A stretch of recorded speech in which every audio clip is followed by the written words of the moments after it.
un des grands chapitres qui va nous occuper durant ces 3 jours. Il s'agit des solidarités. Vous l'avez compris, c'est un sujet qui sera au cœur de ce congrès. Alors, dans un monde où nous naviguons dans l'incertitude, quelle place pour les solidarités? C'est la question qu'on va se poser.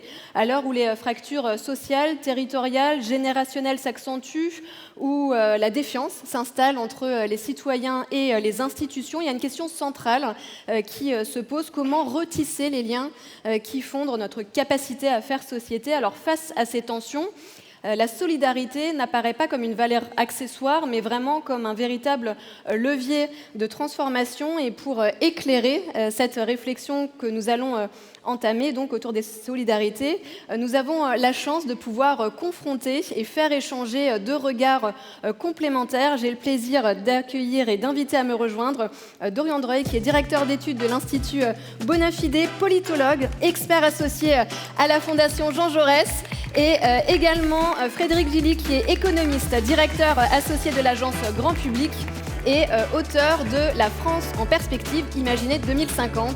Je vous rejoins tout de suite. Bonjour messieurs. Bienvenue.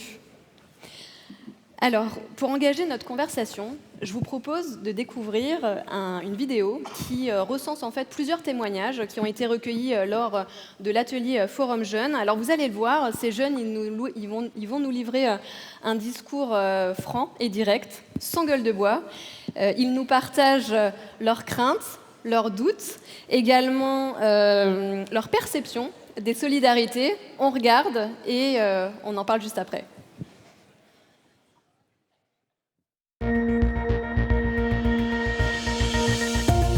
Quand on voit le conflit israélo-palestinien, quand on voit la guerre en Ukraine, le génocide au Congo, le réchauffement climatique, moi j'aurais du mal à dire que le monde va bien. Moi j'étais étudiant pendant le Covid, je les ai vécus, les queues devant la Croix-Rouge, le Secours populaire pour avoir à bouffer.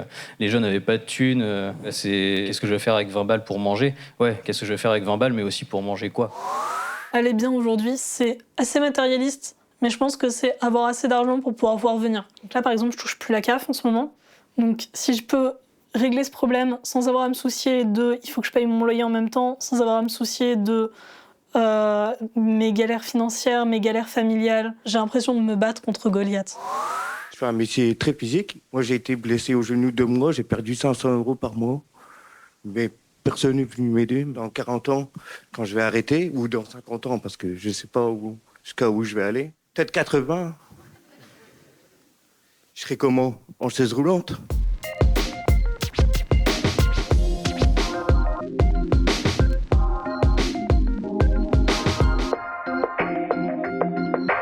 Il y a des aides qu'on n'a pas dans différents pays. Nous, les jeunes, et même tous les citoyens français, on est chanceux d'avoir ça. Pour prendre le cas des États-Unis, quand on a des soins à l'hôpital, on doit payer. Et moi, en tant que citoyen fier d'être français, je suis très content d'avoir ces aides-là dans mon pays. On a quand même la chance d'être dans un pays et puis même à un endroit où tout va bien, on mange à notre faim, il n'y a pas la guerre. Rien que le système de santé français, je trouve que c'est une dinguerie. Tu as accès à tous les soins, peu importe ton niveau social. À titre personnel, mon patron verse 2 fois mon salaire. Je trouve que c'est exorbitant. Et cet argent-là, on sait que ça va dans des caisses de maladie, retraite. Pour l'instant, moi, j'ai jamais bénéficié de toutes ces prestations-là. Moi, je vis dans la campagne sartoise. J'ai pas de médecin traitant, pas de dentiste. Il y a un écart qui se creuse entre les grandes entreprises, les gens qui ont l'argent et la plupart des autres gens qui, en fait, essaient de joindre les bouts, de juste vivre, quoi. Il y a un manque de solidarité.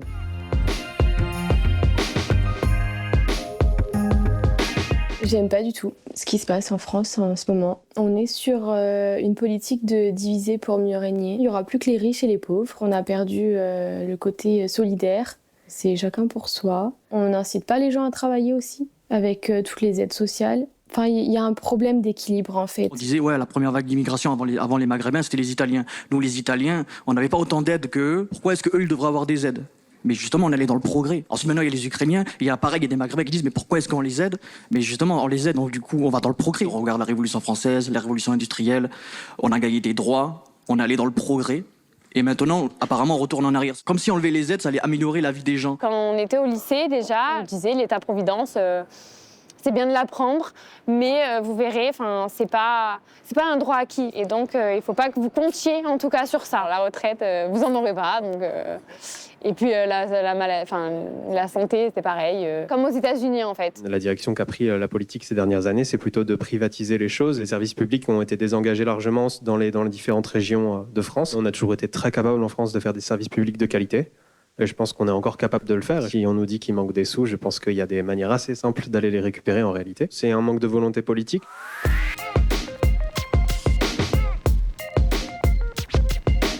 Nous, les jeunes, on a tendance à dire réussir notre vie, c'est d'avoir la plus belle des voitures, avoir la plus belle des maisons et tout. Mais moi, ce qui comptera plus pour moi, c'est de réussir afin de pouvoir aider ceux qui sont dans le besoin. On nous parle de solidarité, on paye tous les mois pour des belles valeurs. Et c'est vrai que derrière, on ne sait pas tellement où va l'argent. Assurer plus de justice, une meilleure solidarité, quitte à payer plus. Et à ce moment-là, si on pouvait être plus impliqué personnellement, au final, on est acteur de cette solidarité, on se sent utile. On vit dans une société qui devient de plus en plus individualiste, qui nous pousse vers l'individualité au lieu du collectif. Et pourtant, on est jamais mieux que quand on est bien entouré ou qu'on fait des choses avec les autres. Il n'y a pas besoin de faire des choses folles pour être heureux. C'est important de s'engager, je pense. C'est important d'être solidaire aussi dans un monde et dans une société aussi qui évolue comme la nôtre. L'engagement, c'est donner de son temps, c'est donner de son énergie, dans l'espoir d'aller vers le meilleur, toujours, pour les enfants, pour nos enfants, nos petits-enfants.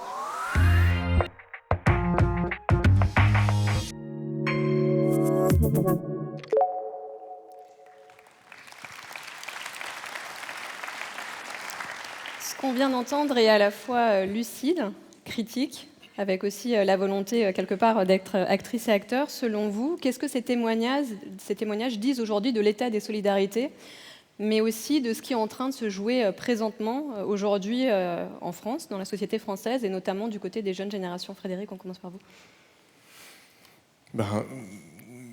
Je trouve ça dit d'abord, on l'entend, l'attachement des jeunes et des Français en général à la solidarité. On entend que c'est constitutif de ce pays. En gros, il y a liberté, égalité, fraternité, sécurité sociale, solidarité, quoi. Le deuxième élément, ça dit aussi, on l'entend très profondément, moi je trouve, les doutes et les angoisses qui traversent cette jeunesse, à la fois face à l'état du monde, on l'entend sur le climat, les guerres, dont ils ont une très très grande conscience.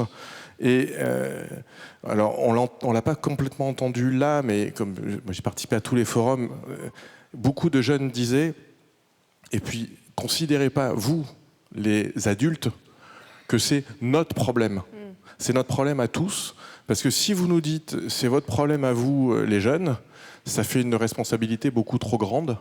Donc préparer l'avenir de nos enfants, nos petits-enfants, c'est notre affaire à tous. Et encore, on entend les questions sur les mutations démographiques du pays. Et la jeune femme qui dit, mais en fait, je ne crois pas que ça va pouvoir tenir. Et enfin, ça dit l'importance des combats politiques. L'étudiante en droit qu'on entend et qui dit, moi, depuis le lycée, de toute manière, on m'a expliqué que c'était bien de l'apprendre dans les livres, mais qu'en fait, j'en aurais pas ni de retraite, ni de santé. Et liberté, égalité, fraternité, c'est 1789. Sécu, c'est 1945, et on voit qu'en fait ces grands principes fondateurs de ce qu'est notre République et notre société aujourd'hui, ils sont assez frontalement attaqués en ce moment.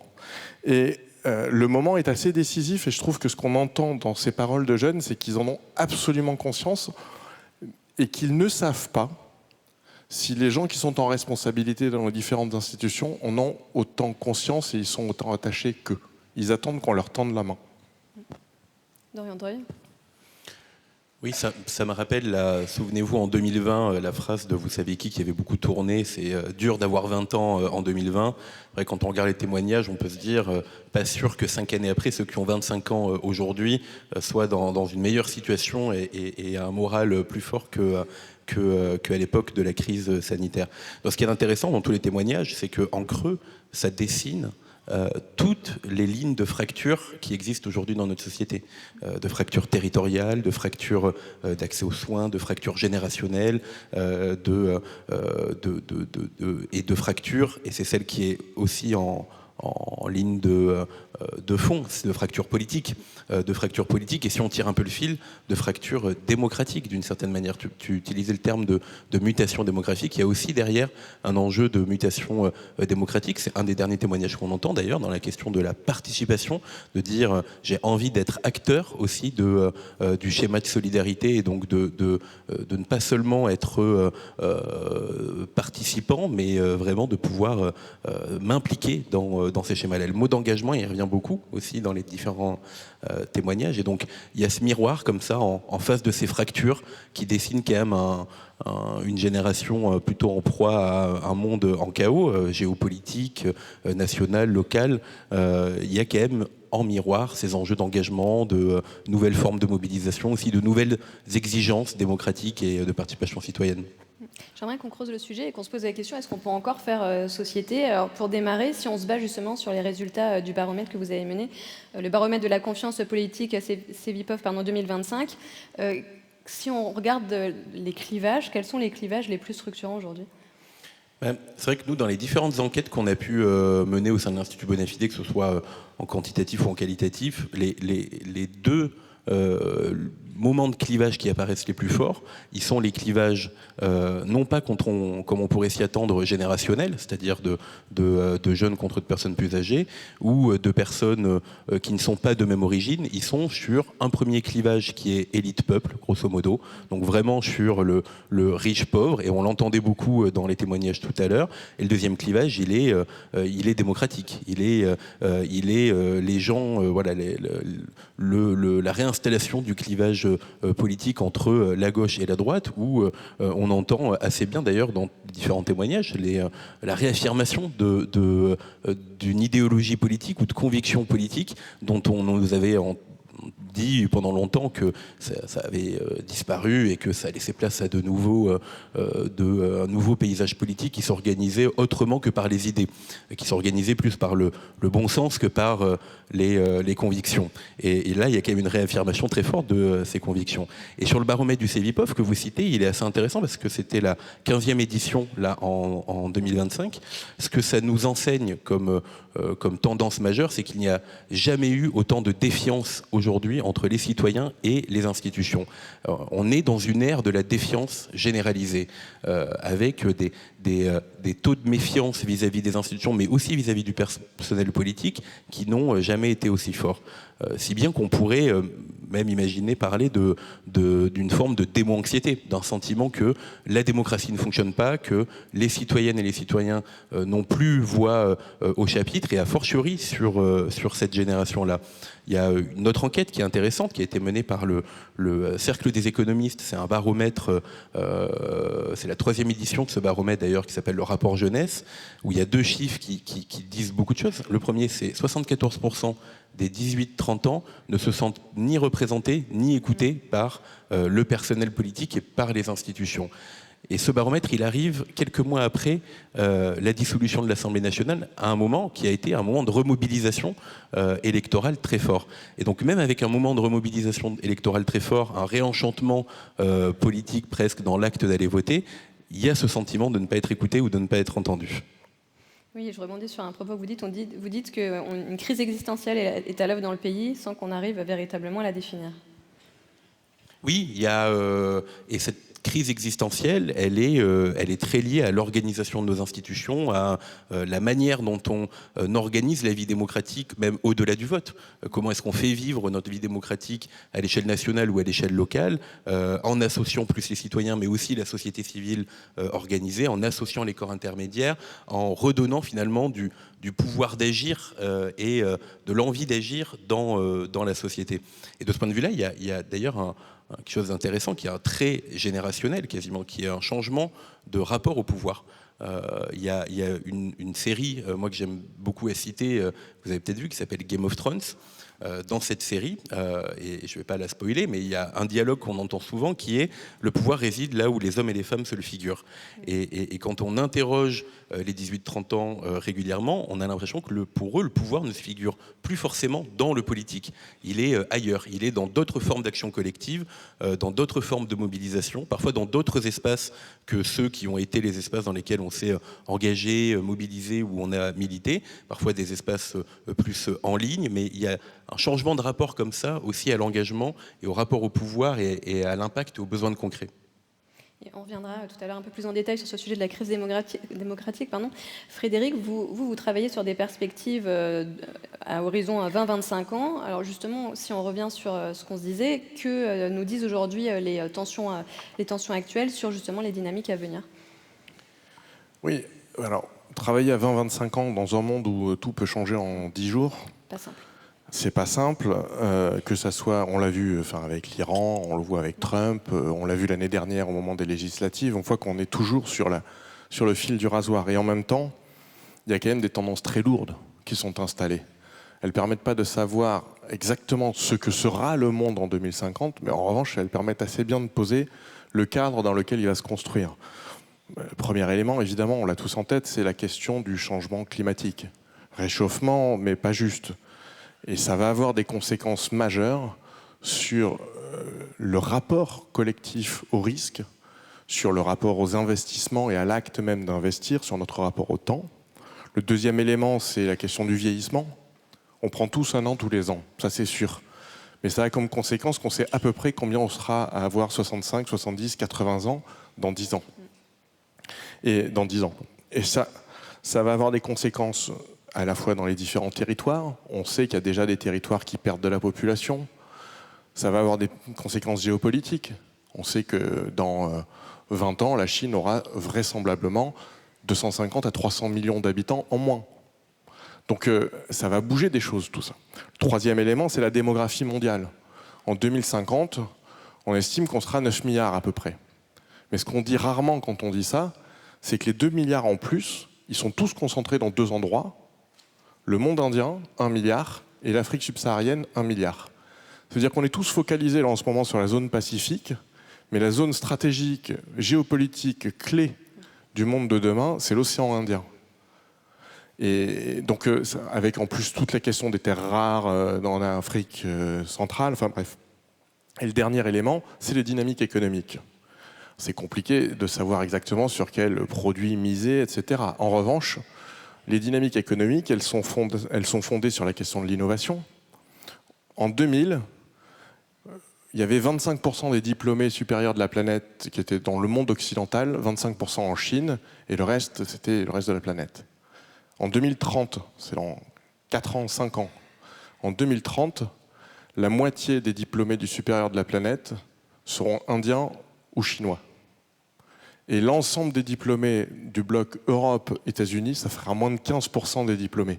C'est les diplômés qui vont faire les inventions de demain. Donc ils vont les inventer dans leur système culturel, dans leur rapport à la technologie, etc. Donc en fait, le monde qu'on est en train de préparer, et le dernier élément, c'est l'IA, sur les questions économiques, et ça va avoir des conséquences sur les métiers, la redéfinition massive des métiers, mais ça va aussi avoir des conséquences, sinon à très long terme, du moins à court terme, sur la répartition capital-travail. Quand on regarde les chiffres de répartition capital-travail au début du 19e siècle, sur la phase 1800-1850, on voit qu'on n'est pas stabilisé sur des 30-35% capital et 65% travail comme aujourd'hui, mais on a un bump historique où on monte à 40-45% de valeur ajoutée captée par le capital. Parce qu'en fait, c'est dans le moment où on investit énormément, où on redéfinit tous les systèmes d'investissement. Probablement qu'on va entrer dans une phase comme celle-là. Et ça va forcément avoir des conséquences sur l'intégralité de nos systèmes de redistribution. Parce que on parle aujourd'hui de contribution, mais en fait, la contribution, elle est essentiellement assise sur le travail. Et donc, si on a des répartitions comme ça qui bougent assez massivement à l'intérieur de la distribution de la valeur ajoutée, ça va interroger des choses assez profondes sur la façon de mettre la solidarité en acte. Et les tensions qu'on voit très dures là depuis 15 ans, ça fait 20-25 ans qu'on les a, mais ça devient vraiment très dur depuis 10-15 ans, c'est le début de la réinvention de quelque chose. Ça ne va pas s'arrêter. Il y a une image que vous utilisez que j'aime beaucoup et je vais peut-être vous laisser après commenter. Vous parlez de The Big One, qu'on est à un moment de bascule, on sait que ça va arriver, mais on ne sait pas quand. Oui, en fait, vous savez, l'histoire est un peu facétieuse. Hein. C'est quand vous regardez... Si vous plongez un siècle en arrière, on est en 1925 et on regarde à 25 ans. On est en 1950. Globalement, les systèmes profonds de valeurs, l'émancipation, le début de l'émancipation des femmes, l'émancipation des peuples colonisés, les transformations technostructurelles qui vont amener l'aviation civile, qui vont amener le nucléaire, la consommation de masse, tout ce qui va caractériser les années 50, 60, 70, c'est déjà inscrit dans toutes les tendances des années 20. Entre-temps, il va y avoir 70-80 millions de morts et un holocauste. Donc en fait, comment est-ce que ce sera les grandes tendances qui dessinent le monde de 2050 ? On ne sait absolument pas ce qu'il sera, mais on sait à peu près qu'elles sont posées. En revanche, il nous revient à nous de faire en sorte qu'on n'y aille pas en vrac. Et ça, ce pouvoir, on l'a. On l'a vraiment.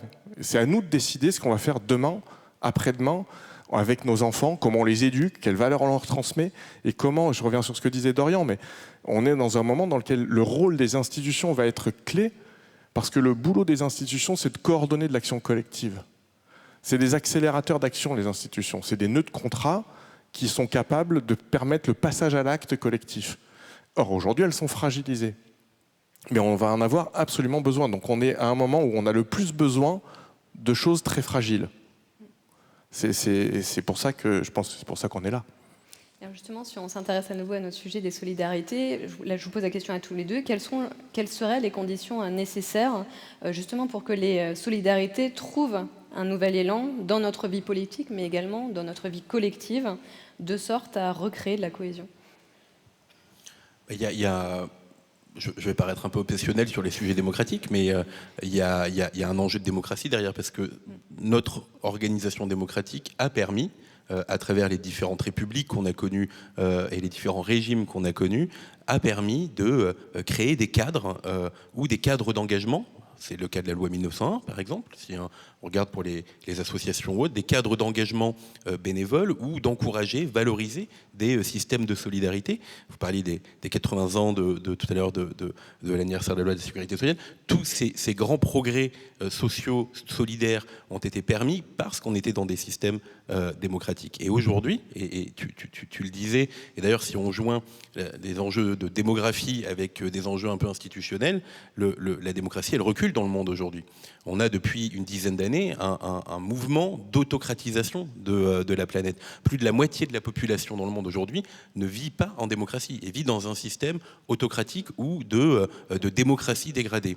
Et donc on a comme ça peu à peu cette prise de conscience que les espaces démocratiques se réduisent, que les démocraties qu'on pensait éternelles et immuables sont en fait des objets fragiles quand on les politise pas et quand on ne les défend pas à travers des objets concrets comme la question des solidarités. Et on est dans ce moment de fragilisation intense de notre système institutionnel, avec à la fois la défiance dont on parlait tout à l'heure, mais aussi des ennemis de la démocratie qui concourent avec leurs règles. Et là, on est un peu dans la démocratie contre elle-même, de celles et ceux qui ne visent pas des objets ou de solidarité ou autres, mais qui visent au contraire une utilisation autocrate, sans le dire, du pouvoir.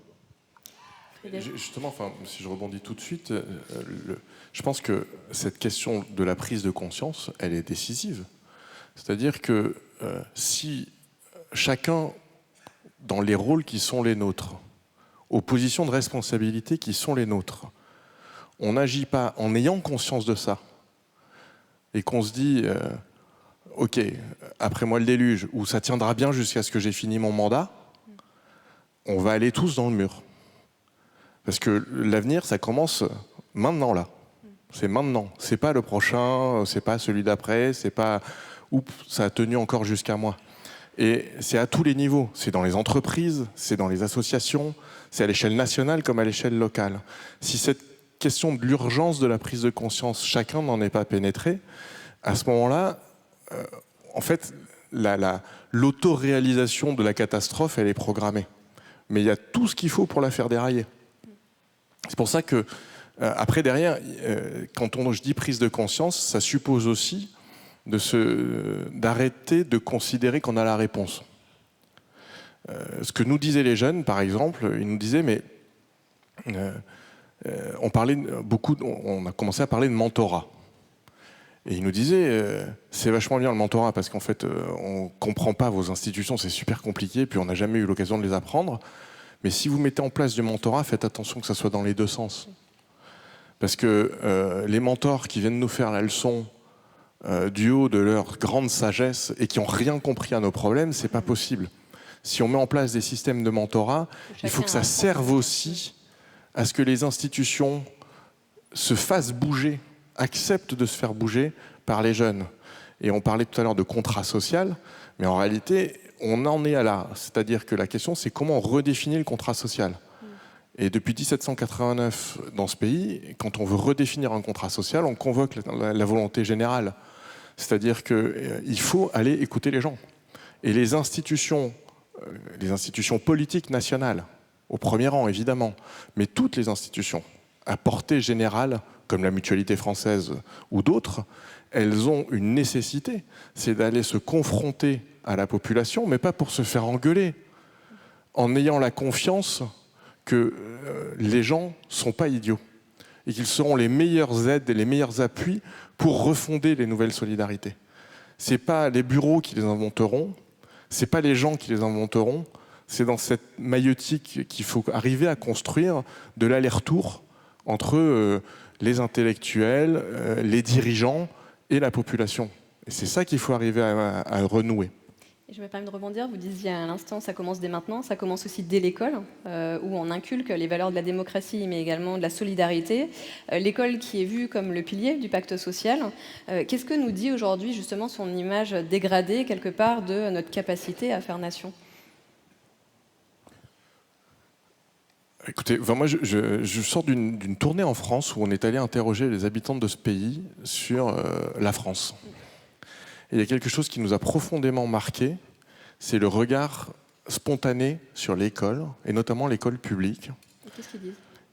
Et ben en fait, vous aviez en gros les plus aisés qui disaient c'est pas productif, c'est pas performant, et les plus pauvres qui disaient c'est l'instrument de la reproduction. Et en face de moi, j'avais des dirigeants de partis de gauche très attachés à l'école publique et qui disaient il faut défendre l'école publique. Et je leur disais attention, parce que si vous dites ça sans faire plus de détails, quand vous dites ça, les gens considèrent que vous êtes ceux qui défendent un système défaillant de reproduction sociale. Et or, il faut, après c'est mon avis personnel, il faut absolument défendre l'école publique, parce qu'en fait, elle est beaucoup plus performante qu'on ne le dit, et malgré tous ses défauts, elle est quand même beaucoup plus égalitaire, et elle permet beaucoup plus de lutter contre la reproduction sociale que les autres systèmes qu'on a pu essayer. Donc il faut l'améliorer, et je dirais que c'est un peu pareil sur beaucoup d'autres sujets. C'est-à-dire qu'on a lâché le combat sur les instruments de la construction de l'émancipation et de la solidarité. Et résultat, les mots mêmes sont devenus piégés. Et c'est un drame, parce que résultat, vous vous retrouvez à défendre des choses et les gens avec qui vous parlez n'entendent pas la même chose que les valeurs que vous portez en vous, quoi. Donc ça ne veut pas dire qu'il faut lâcher les valeurs, au contraire. Mais il faut aller écouter auprès de tout le monde comment est-ce qu'on recharge de sens les mots qu'on utilise au quotidien. Parce que sinon, aujourd'hui, les mots politiques sont très largement piégés. Dorian, je vois à qui c'est. Oui, et derrière la question de l'émancipation, il y a celle du progrès, du coup, qui est intimement liée. Et ça me fait penser à une enquête qu'on a menée il y a quelques mois, où on posait la question sur un panel représentatif des Français, s'ils avaient le sentiment qu'une liste de progrès était ouverte à tous, disponible pour tout le monde, ou réservée à une minorité. Donc on a testé le progrès social, économique, scientifique, médical, et il n'y a aucun de ces progrès-là qui passait la barre ça permet ou c'est ouvert à tout le monde. Pour toute cette liste de progrès, il y avait le sentiment dans les perceptions de l'opinion qu'ils étaient réservés à une minorité. Et donc ça rejoint beaucoup ce que tu dis sur aussi notre enjeu à rendre le progrès ouvert pour tous. C'est pas que dans des slogans ou dans des bouquins, mais aussi à travers des méthodes. Et les méthodes, on les a testées ces dernières années. Il y a eu des grandes innovations démocratiques, comme la Convention citoyenne, comme le grand débat, comme tous ces outils-là qui ont suscité de l'intérêt, mais aussi de la frustration, parce qu'ils n'allaient pas au bout de leur traduction politique, ou parce qu'on annonce des conclaves auxquels on met fin 2 semaines après, ou parce qu'on recueille des cahiers de doléances qu'on ne rend pas publics. Et sur cet enjeu de méthode, il y a du coup une responsabilité et qui est celle de la société civile organisée, qui est aussi de faire remonter, de se mettre en position de capteur, de thermomètre, de baromètre de ce qui se passe de la société, qui peut être aussi le lien entre ce que tu disais tout à l'heure sur aller écouter les gens, des acteurs comme vous, comme les mutualistes, comme les acteurs de l'économie sociale et solidaire, le monde associatif, tout ce qui n'est pas de la société politique, donc de la société civile, peut avoir ce rôle justement d'intermédiaire, de faire remonter les idées, les solutions, et aussi d'être le baromètre des fractures, mais aussi de nouvelles idées qui émergent, des idées innovantes ou autres qui passent sous le radar souvent, et la plupart du temps, du personnel politique ou du cadre institutionnel. Il y a un autre échelon qui est essentiel, c'est celui des territoires. Quel rôle jouent aujourd'hui les territoires dans la construction, la reconstruction des solidarités ? On peut dire que la proximité à la côte, à fond. C'est comme les colibris d'ailleurs. Mais et évidemment, c'est important. Mais je pense que c'est aussi un signe des temps. C'est-à-dire qu'en fait, on se réfugie dans le proche à la mesure de l'absence de maîtrise et de repères qu'on a dans le cadre national ou global. C'est comme si, pour reprendre des vieux mots de Durkheim, comme on n'est plus capable de se figurer les tenants et les aboutissants de la solidarité organique, en fait, on se réfugie dans la solidarité mécanique. Et un des éléments de cette mécanicité, c'est le proche, c'est mon voisin. C'est au moins là, je peux faire quelque chose et j'ai les tenants et les aboutissants sous les yeux. Et après, évidemment que, comme le disait Dorian à l'instant, il y a des bonnes idées partout. Et on a besoin de toutes les bonnes idées pour inventer la suite. Donc il ne faut absolument pas éluder que là, partout, il y a des leviers de transformation. Mais, puisqu'on parle de solidarité, et qu'on parlait tout à l'heure d'un monde chaotique, le monde dans lequel on rentre va bouleverser de manière extrêmement puissante des équilibres territoriaux, mais dans des dimensions extraordinaires, auxquelles on ne se prépare pas forcément. Vous avez tous vu là, autour d'Agen, il y a les super vergers de tous les côtés. En 2050, il n'y en a plus un. On ne peut plus faire pousser de prunes dans la région.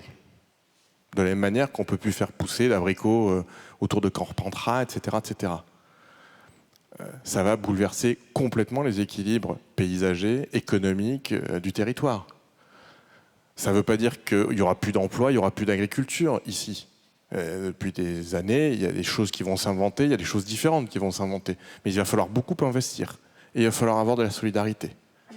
De la même manière, on parlait des questions de logement et de vieillissement. En fait, quand vous regardez à horizon 15 ans, vu que on sait à peu près où et qui seront ceux qui auront 85 ans dans 15 ans, vous avez la moitié des départements de France dans lesquels en 2020, vous avez 15 à 20 départements en France dans lesquels en 2020, plus de la moitié du stock de logements était possédé et habité par des gens de plus de 65 ans. Ça veut dire que dans ces 15 à 20 départements, entre 2035 et 2040, vous avez la moitié du parc de logements qui revient sur le marché. 50% du stock qui revient sur le marché, en économie, ça s'appelle un crash. Ça pose juste un petit souci, c'est qu'aujourd'hui, sur le 5e risque, la 5e branche, on se ferme les yeux en disant qu'il n'y a pas besoin de financer la dépendance de manière solidaire, parce que de toute manière, c'est que des baby-boomers, ils ont acheté la maison, ils pourront solder le patrimoine. Sauf qu'en fait, si le patrimoine on regarde de quoi il est composé. Il est majoritairement composé de la résidence principale. Et si la résidence principale vaut plus rien, eh bien vous avez des départements entiers dans lesquels, en fait, vous allez avoir un problème de très grande pauvreté au très grand âge. Et on le sait, c'est marqué. Enfin, c'est programmé, quoi. Donc, et ça veut dire que en Dordogne, ça va être très compliqué. Dans le Jura, pas du tout. Mais si vous n'avez pas des mécanismes de solidarité interterritoriaux puissants à l'échelle du pays, vous pouvez être super inventif en Dordogne, ben vous aurez quand même moins 30, 40, 50, 60% sur le prix de l'immobilier et vous allez avoir de la destruction de valeur. Et donc on a vraiment besoin de réinventer aussi et de repenser aussi ces circulations à l'échelle nationale et européenne. Je vais vous faire réagir Dorian Droy, et je reviens juste un instant en arrière parce que vous citiez en premier lieu le mot de proximité, c'est quelque chose que vous défendez également. Justement, si on parle de territoire et démocratie, un sujet qui vous est cher, vous dites que la proximité c'est le dernier antidote contre la démo-anxiété, et puis vous évoquez également le fait que les villes ont inventé la démocratie et que c'est là alors que la démocratie pourra renaître. Je vous laisse commenter. Oui, je vais commenter mon propre commentaire. Espérons quand même qu'il reste des pruneaux dans la région si les abricots disparaissent. Je crois qu'ils sont en train de travailler sur le nord du Massif central, puisque c'est à peu près là où on pourra efficacement produire les pruniers. Et pour revenir à la question de la proximité et du lien, effectivement, il y a un parti pris qu'on peut avoir, c'est de se dire que la démocratie a été inventée à l'échelle du territoire, à l'échelle de la cité, et que c'est toujours à cette échelle-là qu'elle a eu la capacité de se réinventer. Les grandes innovations démocratiques sont nées à l'échelle des villes.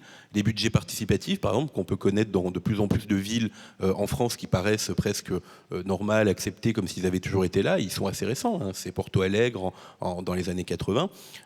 Et on a aujourd'hui, même en France, tout un vivier de villes qui créent de l'innovation démocratique, qui créent des assemblées citoyennes, des conventions citoyennes locales, de nouvelles manières, finalement, d'habiter son territoire et de se sentir participer à ce territoire. C'est ce qu'on entendait un peu tout à l'heure, quand il y a une jeune femme qui disait « je ne veux pas seulement contribuer financièrement, je veux aussi participer et devenir acteur des systèmes de solidarité ». On a la même chose du côté de la participation citoyenne et à l'échelle de la ville, d'autant plus qu'il y a derrière une question de dignité aussi, de dignité individuelle, de comment est-ce qu'on se figure comme acteur de la vie de la cité, comme appartenant à son espace et à son espace géographique et à une communauté dans laquelle on a décidé de vivre. Et donc il y a effectivement un lien entre les enjeux de renouveau démocratique, de proximité et de territoire. Et il y a ce besoin, on le voit dans la plupart des enquêtes qu'on voit passer, cette envie de territorialisation,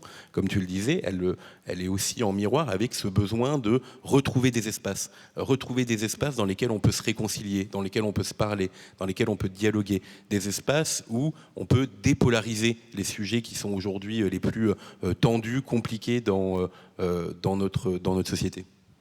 Alors, je sais, vous l'évoquiez, c'est pas simple de se projeter à horizon 20-25 ans en ce moment. Néanmoins, si on essaye de se projeter à horizon 2050, quelles sont les transformations majeures qui justement vont bousculer ou permettraient de bousculer nos mécanismes actuels de solidarité? En fait, je pense que ça renvoie essentiellement à une question politique, c'est celle des valeurs. On a un monde à inventer et un monde, c'est pas d'abord des outils, des objets plus ou moins connectés, plus ou moins fabriqués. Un monde, c'est d'abord des valeurs en partage et des projets en commun, des horizons en commun. En fait, c'est ce dont on a besoin de discuter, c'est qu'est-ce qu'on a envie de faire ensemble, qu'est-ce qu'on a envie de vivre ensemble, qu'est-ce qu'on partage. Et ça, je pense qu'on a vraiment besoin de remettre la question des valeurs au centre, parce que c'est ce qui sera fondateur de tous les outils derrière. Les outils qu'on doit réinventer, ils découleront des éléments structurants de notre rapport individuel et collectif au monde. Et celui-là, pour le moment, il n'y a pas beaucoup de monde qui s'occupe de le construire. Il n'y a surtout pas beaucoup de monde qui s'occupe de le construire avec les habitantes et les habitants de ce pays. Et je pense que Dorian parlait de dignité à l'instant. Je pense que ça renvoie de manière très profonde à la crise démocratique dans laquelle on est plongé. C'est-à-dire que les gens ont le sentiment... On parle beaucoup de la défiance des citoyens vers les dirigeants. En fait, quand vous leur demandez d'où ça vient, ils sont très clairs.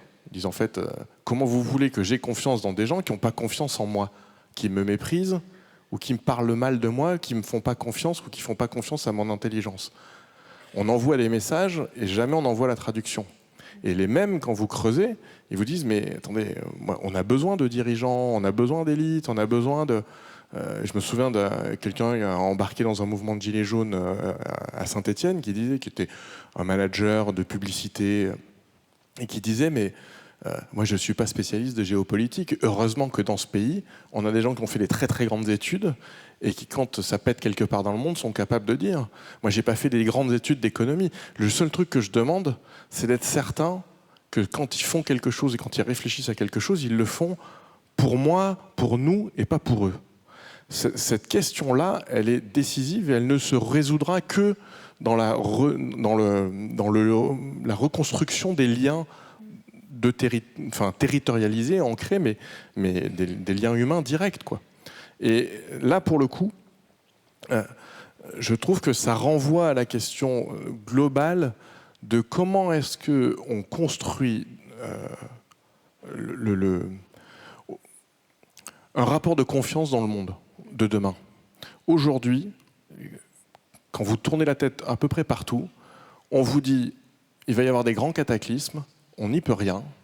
Il n'y a pas d'alternative. Ça fait 40 ans qu'on nous raconte après Thatcher qu'il n'y a pas d'alternative parce que la finance c'est tout. Qu'on nous raconte qu'il n'y a pas d'alternative, il va y avoir un effondrement climatique, qu'il n'y a pas d'alternative, il va y avoir une grande submersion, un grand remplacement.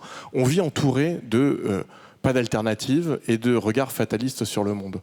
Comment vous voulez qu'à partir d'un horizon comme ça, aussi bouché, et de gens qui s'obstinent à boucher les horizons, les gens dans ce pays se disent mais en fait on a du pouvoir.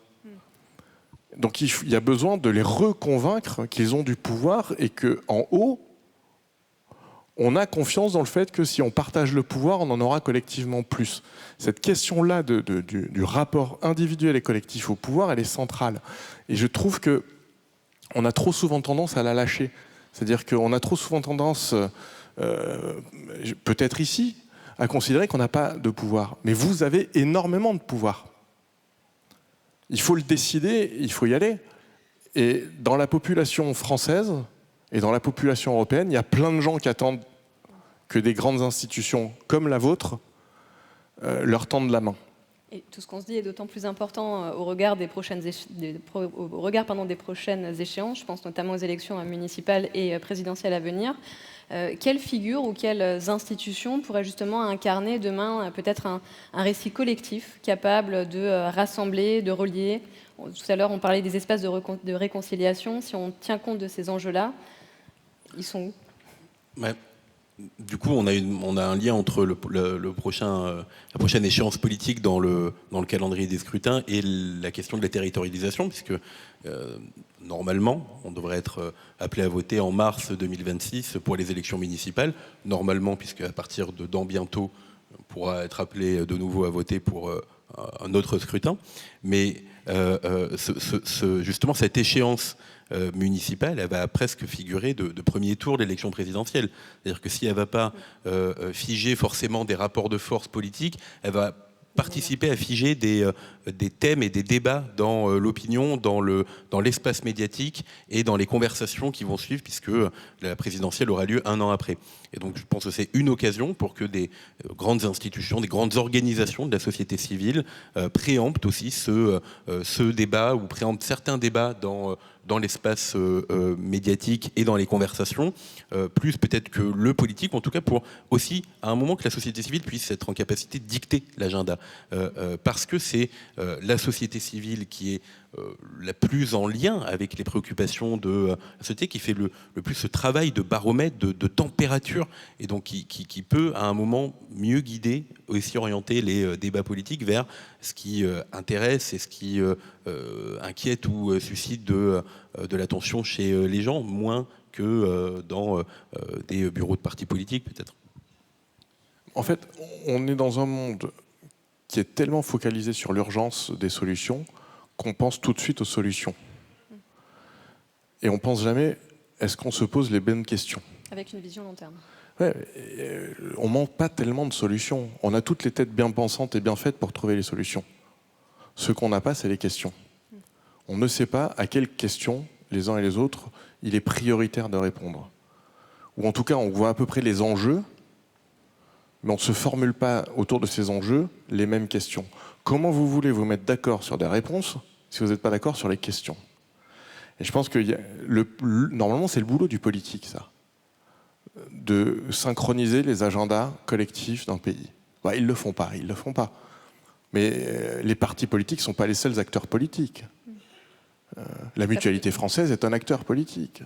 L'ESS est un acteur politique. Les grandes associations sont des acteurs politiques. Les municipalités sont des acteurs politiques. Donc quand je disais tout à l'heure qu'il y avait besoin de repolitiser le monde et de refaire de la politique, ça ne veut pas juste dire que chacun se pointe dans le bureau du parti qui lui plaît de sa ville, parce que probablement ça ne changera pas grand-chose dans l'état des choses actuelles.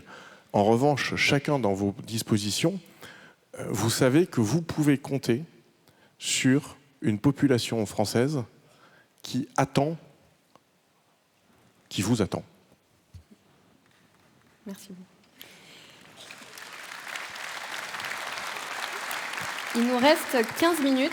Ce que je vous propose, c'est qu'on va laisser la parole à la salle. On va vous laisser la parole. Vous avez la possibilité d'adresser vos questions à Dorian Dreuil et Frédéric Gilly. Pour cela, nous avons des super bénévoles à votre disposition qui ont des micros pour qu'on puisse vous entendre. Alors, il faut tout le temps et toujours quelqu'un qui se lance. Donc, je compte sur vous. N'hésitez pas, c'est un super espace pour adresser vos questions. La salle est grande, donc n'hésitez pas à bien lever vos mains.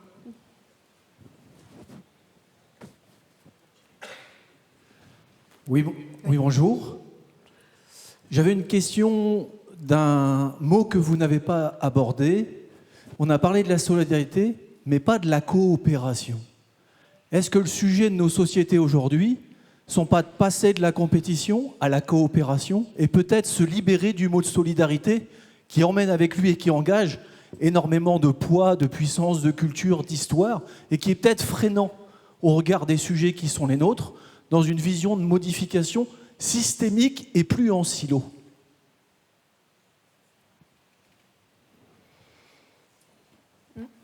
On va déjà répondre à celle-ci. Dorian, voulez-vous lancer? Ah oui, tout à fait. Et vous avez déjà la réponse dans l'exposé, je trouve, que vous faites de l'enjeu de coopérer, et qui est d'ailleurs, je crois, c'est l'année internationale 2025 de la coopération, et que le terme, et on le voit dans beaucoup d'enquêtes qu'on peut faire aussi, revient de plus en plus sur alors, il n'est pas toujours prononcé tel quel, coopérer, mais on le devine à travers l'envie de nouvelles manières de faire de la politique, ou de nouvelles manières d'organisation du travail ou de l'entreprise, ou finalement l'envie d'être écouté, entendu, de pouvoir participer. Ça me rappelle une enquête qu'on avait produite il y a quelques mois. On avait posé une question un peu poil à gratter dans une entreprise, on l'avait posé à des salariés, est-ce que vous souhaiteriez élire votre manager? Et 76% des gens répondaient oui. Alors, à un moment où l'abstention battait des records, mais en tout cas, ça traduisait de manière un peu originale une volonté de voir une autre organisation de son entreprise. Et ça dit beaucoup derrière le mot coopération d'un autre mot qui est celui de l'hybridation. On parlait des territoires tout à l'heure, ou des lieux. Il y a un enjeu d'hybrider l'organisation de nos territoires. Il y a aussi un enjeu d'hybrider les nouveaux espaces dans lesquels on évolue. Je pense vous poser une très très très bonne question. C'est-à-dire que, en fait, la solidarité telle qu'on la conçoit et qu'on l'a institutionnalisée aujourd'hui, elle se fiche dans la deuxième partie du 19e siècle. Et en fait, elle est un sous-produit, coproduit du capitalisme industriel, qui est aujourd'hui en pleine transformation et qui sans doute touche, dans la façon qu'il a eu de s'organiser depuis 200 ans, une fin. Ça ne veut pas dire que le capitalisme va s'effondrer. Ça veut dire qu'il est en train de se réinventer de manière très très profonde dans les rapports industrie-finance, dans les rapports capital-travail dont je parlais tout à l'heure. Et en fait, la solidarité, telle qu'on la conçoit et qu'on l'a institutionnalisée, est le coproduit d'un système qui est précisément le système dont on disait tout à l'heure qu'il allait changer. Donc, très vraisemblablement que c'est une mauvaise façon de poser le problème. Vous avez raison. Il faut refaire un congrès. C'est la table ronde d'après, peut-être. On adressera sûrement le sujet. On va prendre une autre question. Oui, bonjour. Je suis en manque de lisibilité sur un sujet. Je vais prendre le prisme de la vie démocratique que vous avez évoqué, l'un et l'autre. Et la dernière intervention, ça résonne, non? Très bien. Alors, par exemple, il n'y a plus dans les entreprises d'intervention qui étaient au vent des délégués du personnel, des membres du comité d'entreprise, on était à plus de 50, et la SHCT. Toute cette vie démocratique a disparu. La mutualité, aujourd'hui, n'a pas les moyens non plus, on ne lui donne pas les moyens de libérer des gens qui voudraient s'investir dans le champ de la mutualité. Et les mutuelles d'entreprise ont pratiquement totalement disparu. Donc, plus ce capitalisme, comme monsieur le disait à l'instant, avance, plus il balaie toute la vie démocratique qu'il peut y avoir dans une société. Alors, on peut faire le choix des municipalités, sauf que quand on annonce 20 milliards d'économies et que ça va reposer essentiellement sur les communes, voire d'autres institutions, ça pose un réel problème du développement des municipalités, dont je pense qu'effectivement, c'est des lieux de proximité, de compréhension, d'écoute et de faisabilité ensemble. Voilà, j'ai terminé. Qui prend? C'est Dorian. Mais ça m'évoque peut-être une autre question qui est dans votre question, c'est qu'il y a le sujet des entreprises ou du monde économique dans la démocratie, puis il y a la question de la démocratie dans la vie des entreprises et de la démocratie économique.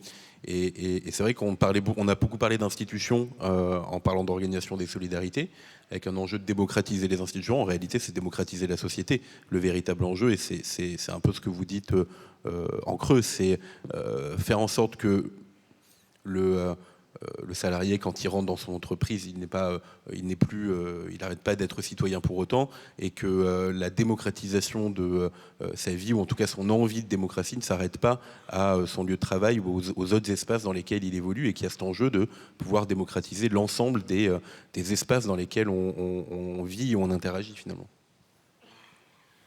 Juste un élément, si on se projette à 2050, le pays dans lequel nous sommes là, d'ici 2050, va produire 100 000 milliards d'euros de richesse et va décider d'entre 15 et 20-25 000 milliards d'euros d'investissement. On a besoin de 100 milliards pour les écoles, on a besoin de 100 milliards pour la dette grise de la SNCF, on a besoin de 100 milliards pour... On ne va pas avoir beaucoup d'occasions. C'est-à-dire, en gros, si on rate les 100 milliards qu'on met sur les écoles, on ne va pas pouvoir les mettre plein de fois. Mais en revanche, l'argent, on l'a. La question, c'est qui décide où on le met. Donc ça renvoie à la question du pouvoir et ça renvoie à la question démocratique. Parce qu'on a toujours tendance à se dire qu'en fait, on n'a pas d'argent, on n'a pas d'argent, on n'a pas d'argent. On est une des sociétés, une des économies les plus puissantes de la planète. Et l'argent, les idées, les produits, on en sort. Et ça ne va pas s'arrêter demain. Ça ne veut pas dire qu'il n'y a pas de problème sur l'industrie française, etc. etc. Mais l'argent, les idées, le capital à investir, on en a plein. Et ça ne va pas s'arrêter demain. La question, c'est comment on décide ce qu'on en fait et qui décide ce qu'on en fait. C'est pour ça que ça renvoie à la question démocratique, dans les entreprises et partout dans la société. Il nous reste le temps pour une dernière question. Oui. C'est à vous, monsieur. Oui, bonjour. Alors moi, je me pose la question sur le plan politique, si on ne devrait pas réduire le nombre de strates politiques, c'est-à-dire les agglomérations, les départements, les régions, etc. À chaque fois, c'est des freins au développement, à l'action et du gaspillage d'argent. Ça occupe des conseils municipaux, de l'agglomération, etc. Il faudrait, je pense, absolument réduire le nombre de strates administratives pour impulser une nouvelle dynamique économique et sociale par le fait. Qu'en pensez-vous? Faut-il simplifier les strates? Je ne dirais pas simplifier forcément les strates. Excusez-moi, je vais répondre à côté, mais il faut simplifier la logique administrative qui s'est répandue partout, et pas juste dans l'administration. Je ne parle pas que d'une caricature souvent abusive de l'administration d'État. Je parle de la logique administrative et bureaucratique qui a investi toutes nos organisations, y compris les vôtres. C'est-à-dire le nombre de mails qu'on reçoit tous les jours pour organiser des organisations de réunions visant à organiser la réunion dans laquelle on décidera de l'organisation du comité qui peut-être aura l'opportunité d'engager quelque chose. Et comme en fait on fait ça, manifestement c'est pas un problème de strat, donc c'est plus un problème de process. Dorian, vous voulez commenter? Je pense qu'il y a un sujet de lisibilité du pouvoir. C'est-à-dire sur la superposition des couches dont vous parlez. On le voit par exemple quand on parlait de proximité tout à l'heure, si les élus locaux sont ceux qui ont le plus de confiance du côté de l'opinion, c'est aussi ceux qui sont en première ligne, qui prennent le plus de doléances et de demandes auxquelles ils peuvent souvent pas répondre, parce que la réponse se joue ailleurs, dans des intercommunalités ou dans d'autres organisations avec d'autres personnels pour lesquels parfois on n'a pas toujours voté directement. Donc je pense qu'il y a au-delà de l'organisation un peu d'architecture, c'est surtout un enjeu de lisibilité de pouvoir, de qui prend les décisions, de comment on vote pour eux et comment on peut les contacter et comment ils sont redevables à un moment devant les citoyens. Juste parce que je voudrais pas donner l'impression que j'ai flatté en voulant me faire applaudir. Parce que je pense qu'une partie de ceux qui sont dans la salle, et peut-être parmi ceux qui ont applaudi, ont sans doute une partie de responsabilité dans la généralisation de ce genre de processus. Merci beaucoup. Alors, on va s'arrêter là. Je voulais juste remercier nos volontaires pour le passage des micros. Merci, messieurs. Je crois qu'on peut dire que les solidarités sont sans doute la clé pour engager les grandes transformations et transitions à venir. Et vous concernant, nous allons nous accorder 30 minutes de pause. On se donne rendez-vous ici. Vous avez rendez-vous ici à 18h avec Stéphane Courjon pour la prochaine séquence. Faut-il procéder à des changements radicaux du système de santé et de protection sociale pour en garantir la soutenabilité? Ça sera donc à 18h. À tout à l'heure.